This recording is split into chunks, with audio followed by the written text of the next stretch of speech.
మొన్ననే IPL 2024 tournament ముగిసినట్లుంది. చూస్తుండగానే IPL mega వేలం కూడా ముగిసిపోయింది. అన్ని ఫ్రాంచైజీలు జట్టును బలోపేతం చేసుకునే దిశగా ఆటగాళ్ల నైపుణ్యాలను బట్టి ఎంపిక చేసుకున్నాయి.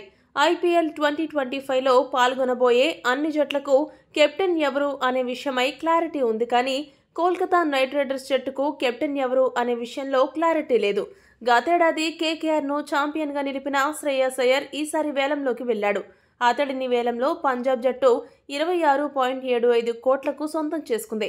ప్రస్తుతం రస్సెల్, సునీల్ నరైన్ సీనియర్లుగా ఉన్నారు. కానీ వీరిని కెప్టెన్ చేసే అవకాశాలు తక్కువ. ఇక కొన్నాళ్ల నుంచి కేకేఆర్ తరపున ఆడుతున్న వెంకటేష్ అయ్యర్ను వేలంలో ఏకంగా 23.75 కోట్లు వెచ్చించి కొనుగోలు చేసింది.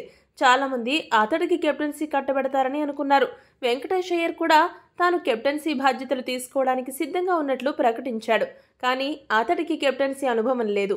అయితే తాజాగా వస్తున్న సమాచారం ప్రకారం కేకేఆర్ కొత్త కెప్టెన్గా రహానేను పరిశీలిస్తున్నట్టు తెలుస్తోంది.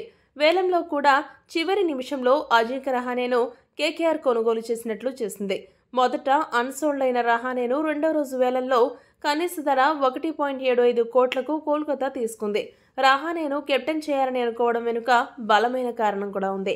రహానే టీమిండియాకు టెస్ట్ క్రికెట్లో కెప్టెన్గా వ్యవహరించాడు.